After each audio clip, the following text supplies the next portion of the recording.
ನಮ್ಮೆಲ್ಲ ವೀಕ್ಷಕರಿಗೆ ನಮಸ್ಕಾರಗಳು. ಈಗ ಒಂದಷ್ಟು ಹಿತ್ತಾಳೆಯ ಕೆಲಸಗಳನ್ನು ನಾವು ರೆಡಿ ಮಾಡಿಕೊಂಡಿದ್ದೇವೆ. ನಮ್ಮ ಕಸ್ಟಮರ್ ಒಬ್ಬರು ನಮಗೆ ನೀಡಿರುವಂತಹ ಆರ್ಡ್ರನ್ನು ಪೂರ್ಣಗೊಳಿಸಿ ಈ ಕೆಲಸ ಇವತ್ತು ಕಸ್ಟಮರ್ಗೆ, ನಮ್ಮ ಗ್ರಾಹಕರಿಗೆ ಹಸ್ತಾಂತರಗೊಳ್ಳಲಿದೆ. ಇದೆಲ್ಲ ಆಭರಣಗಳು ಹಿತ್ತಾಳೆಯಲ್ಲಿ ಮಾಡಿರುವಂಥದ್ದು. ನಾವು ದಕ್ಷಿಣ ಕನ್ನಡದಲ್ಲಿ ಪಾಲಕಿ ಅಥವಾ ದೇವರನ್ನು ಹೊರಲಿಕ್ಕೆ ಪಲ್ಲಕ್ಕಿ ಉತ್ಸವಗಳನ್ನು ಮಾಡ್ತೇವೆ. ಆ ಪಲ್ಲಕ್ಕಿಯ ಮೇಲ್ಭಾಗದಲ್ಲಿ ಕೊಂಬು ಇರ್ತದೆ. ಈ ಥರ ಕೆಲವರು ಮರದ್ದು ಮಾಡ್ತಾರೆ, ಬಿದಿರಿನಿಂದ ಮಾಡ್ತಾರೆ, ಇತ್ತೀಚೆಗೆ ಸ್ಟೀಲಲ್ಲಿ ಮಾಡ್ತಾರೆ. ಅದಕ್ಕೆ ಬೇಕಾದಂತಹ ಸಾಮಗ್ರಿಗಳನ್ನು ನಾವು, ಆಭರಣಗಳನ್ನು ನಾವು ಈಗ ತಯಾರಿಸಿದ್ದೇವೆ. ಇದು ಕೊಂಬು ಅಂಥೇಳಿ ಪಲ್ಲಕ್ಕಿಯ ಹಿಂಭಾಗಕ್ಕೆ ಈ ಥರ ಬರ್ತದೆ, ಹಿತ್ತಾಳೆಯಲ್ಲಿ ನಿರ್ಮಾಣ ಮಾಡಿರುವಂಥದ್ದು. ಇದು ಪಲ್ಲಕ್ಕಿಯ ಮುಂಭಾಗದಲ್ಲಿ ಆನೆಯ ಮುಖ, ಇದನ್ನು ಕೂಡ ಸಂಪೂರ್ಣವಾಗಿ ಹಿತ್ತಾಳೆಯಲ್ಲಿ ನಿರ್ಮಾಣ ಮಾಡಿದ್ದೇವೆ. ಇಲ್ಲಿ ಕೊಂಬಿನ ಪೈಪು ಸ್ಟೀಲ್ ಇದ್ದಿರ್ತದೆ ಅಥವಾ ಬಿದಿರಿಂದಿರ್ತದೆ, ಅದು ಇದರ ಒಳಗೆ ಪಾಸ್ ಆಗ್ತದೆ, ಹೀಗೆ ಬರ್ತದೆ ಆನೆಯ ಮುಖವಾಡ. ಇದು ಕೂಡ ನಾವು ಹಿತ್ತಾಳೆಯಲ್ಲಿ ಸಂಪೂರ್ಣವಾಗಿ ನಿರ್ಮಾಣ ಮಾಡಿದ್ದೇವೆ. ಇದೇ ತರಹ ಇದು ಮಧ್ಯದಲ್ಲಿ ನೇತು ಬಿಡುವಂತಹ ಬಹುಮಾನ ಗೊಂಡೆ ಅಂತ ಹೇಳ್ತೇವೆ ಇದಕ್ಕೆ. ಇದು ಹಿತ್ತಾಳೆಯಲ್ಲಿ ಮಾಡಿದ್ದೇವೆ. ರೇಷ್ಮೆಯ ನೂಲುಗಳು.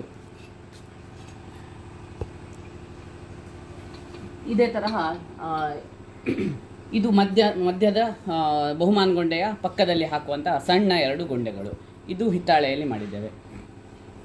ಹೀಗೆ ಇದು ಪೂಂಬೆ ಅಂಥೇಳಿ ಹಿತ್ತಾಳೆ ನಿರ್ಮಾಣ ಮಾಡಿರುವಂತಹ ಪೂಂಬೆ. ಮತ್ತು ಇದು ಸಣ್ಣ ಮುಗುಳಿಗಳು ಮತ್ತು ದೊಡ್ಡ ಮುಗುಳಿಗಳು.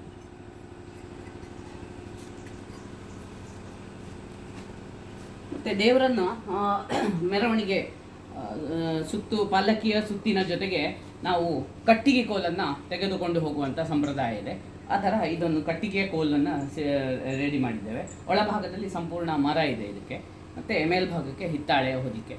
ಈ ಎಲ್ಲ ಹಿತ್ತಾಳೆ ಕೆಲಸಗಳಿಗೆ ನಾವು ಗೋಲ್ಡ್ ಕೋಟಿಂಗ್ ಅನ್ನುವಂತಹ ಒಂದು ಶೈನಿಂಗ್ ಇನ್ನೂ ಹೆಚ್ಚಾಗುವಂತಹ ಒಂದು ಲಿಕ್ವಿಡನ್ನು ನಾವು ಸಿಂಪಡಣೆ ಮಾಡಿದ್ದೇವೆ. ಇದರಿಂದಾಗಿ ಇದರ ಶೈನಿಂಗ್ ಸುಮಾರಾಗಿ 5 ವರ್ಷಗಳ ತನಕ ಹೀಗೆ ಇದೇ ಶೈನಿಂಗ್, ಬಂಗಾರದ ತರಹ ಶೈನಿಂಗ್ ಉಳ್ಕೊಳ್ಳುತ್ತೆ. ಇತ್ತೀಚೆಗೆ ಬೆಳ್ಳಿಯ ರೇಟ್ ತುಂಬ ಗಗನಕ್ಕೆ ಇರೋದ್ರಿಂದಾಗಿ ಹೆಚ್ಚಿನ ಕೆಲಸಗಳು ಈಗ ಹಿತ್ತಾಳೆಯಲ್ಲೂ ಜನ ಮಾಡಿಸ್ತಾ ಇದ್ದಾರೆ. ಬೆಳ್ಳಿಯಷ್ಟೇ ನಾವು ಚಂದವಾಗಿ ನಾವು ಹಿತ್ತಾಳೆಯಲ್ಲೂ ಮಾಡಲಿಕ್ಕೆ ಸಾಧ್ಯ ಉಂಟು. ಯಾರಾದರೂ ನಿಮಗೆ ನಿಮ್ಮ ದೇವಸ್ಥಾನಗಳಿಗೆ ಅವಶ್ಯಕತೆ ಇದ್ದರೆ ನಮ್ಮನ್ನು ಸಂಪರ್ಕಿಸ್ಬೋದು. ನಾನು ನವೀನ್ ಲೋಂಢೆ. ನಮ್ಮದು ಊರು ಕಾರ್ಕಳ ತಾಲೂಕಿನ ಬಜಗೋಳಿ ಎನ್ನುವಲ್ಲಿ ನಮ್ಮದು ವರ್ಕ್ಶಾಪ್ ಇದೆ. ನಮ್ಮ ವರ್ಕ್ಶಾಪಿಗೆ ನೀವು ಭೇಟಿ ಕೊಡ್ಬೋದು. ಭೇಟಿ ಕೊಟ್ಟು ಆರ್ಡ್ರ್ಗಳನ್ನು ಕೊಡ್ಬೋದು. ನಮಸ್ಕಾರ.